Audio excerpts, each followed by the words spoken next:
The day she closed the acceptance folder on John F. Kennedy's application, Professor Eleanor Hart did not imagine she was altering the course of history. The young man who had walked into her office that spring afternoon had been polite, even charming, but his academic performance was inconsistent, and she had always believed that potential meant little if not paired with discipline. Yet as she watched him leave the office with a quiet nod and a forced smile, something in her chest tightened. A whisper of doubt, a flicker of curiosity about what paths a single denial might redirect. In the months that followed, she heard whispers in hallways, comments from colleagues, questions about why she had made that decision. But she believed in the integrity of her choice, believed that fate often revealed reasons far beyond human vision. She buried the memory and moved forward with her career, convinced that the world had many Kennedys and only one set of standards she could remain loyal to. Years passed, and her name faded into academic archives, while his would soon echo through the world in a very different way. She had no way of knowing that history was already forming a story that would one day circle back to her. And somewhere deep inside her, she hoped she had done right. But history has a way of opening old doors when one least expects it. When John Kennedy rose to prominence, first as a congressman, then as a senator, and later as a presidential candidate, Eleanor found herself watching his speeches with a strange, aching fascination. She recognized the same calm voice, the thoughtful pauses, the youthful confidence that once sat across from her desk. The world began to speak of him not as a boy seeking admissions, but as a visionary, a leader shaped by experience rather than academic approval. She felt pride, strangely mixed with the sting of regret, though she could never admit it aloud.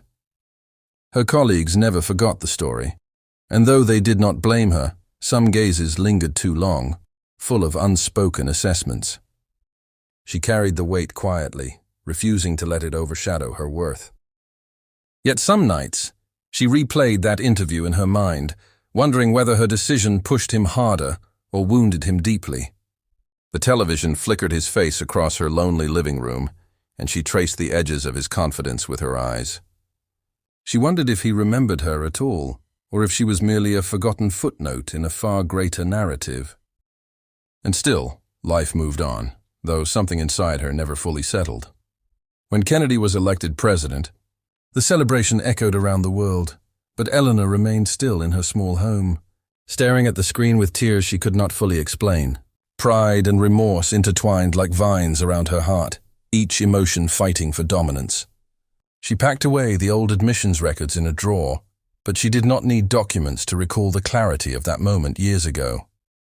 People around her began discussing destiny, talent, and the strange paths life takes. Some came to her for interviews, curious to hear the professor who once rejected a president, but she declined them all, protective of the privacy of that memory. She feared that the story would become entertainment rather than reflection. So instead of sharing, she taught her classes with renewed passion, urging her students to find strength in rejection and opportunity in redirection. She poured herself into shaping minds, believing that her purpose lay not in one monumental decision, but in the thousands of small ones she made every day in the classroom.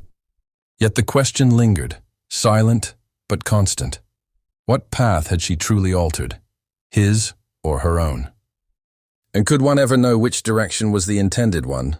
The tragedy of Kennedy's assassination struck her harder than she could have anticipated. As the nation mourned, she sat in her kitchen gripping her coffee cup with trembling hands, feeling a sorrow that seemed larger than personal guilt or national grief.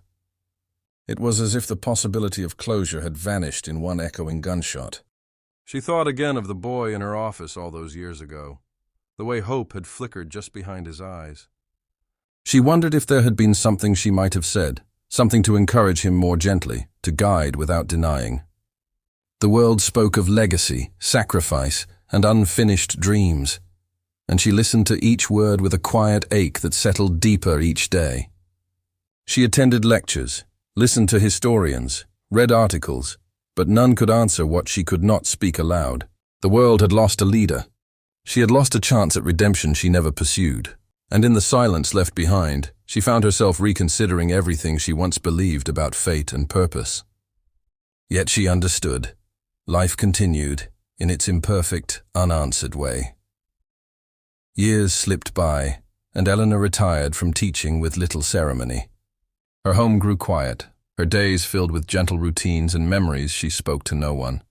She walked often by the campus garden, where students laughed without knowing the stories hidden in its history.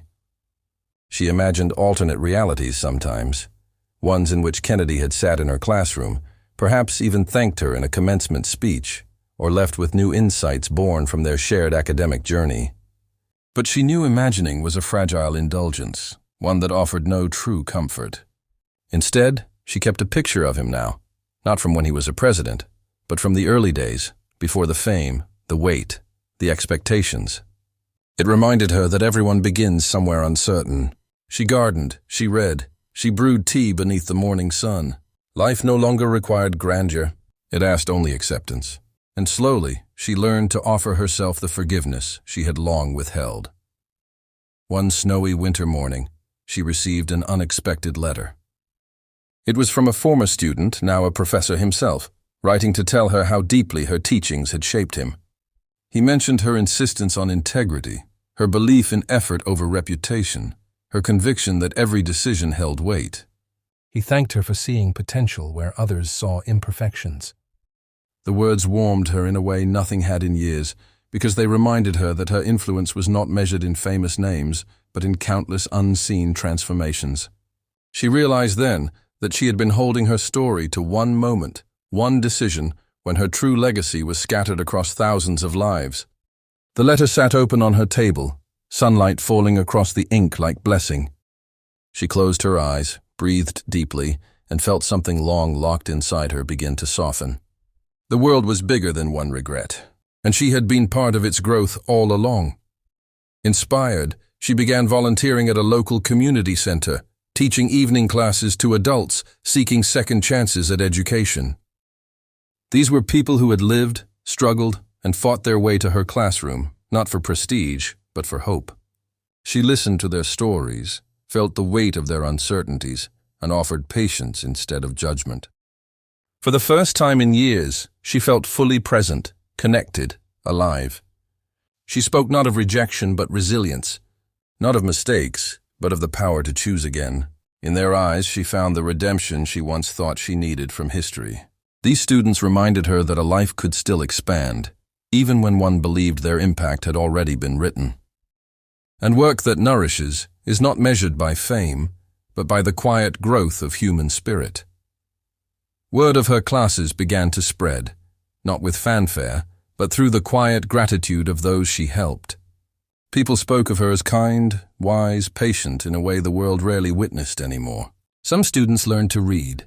Others passed high school equivalency tests. Others simply found confidence they had never known was theirs to claim. And Eleanor realized that success was not defined by where one began, nor by the grand outcomes society praised, but by the effort to rise each day and choose purpose again. She no longer feared being remembered only as the woman who rejected John F. Kennedy. She had lived enough to know that stories are larger than headlines. She had shaped futures, healed hearts, strengthened resolve. The world had needed Kennedy, but it had needed her too, in a different way. As she aged, Eleanor began telling her story, gently, thoughtfully, not to gain sympathy or admiration, but to teach perspective.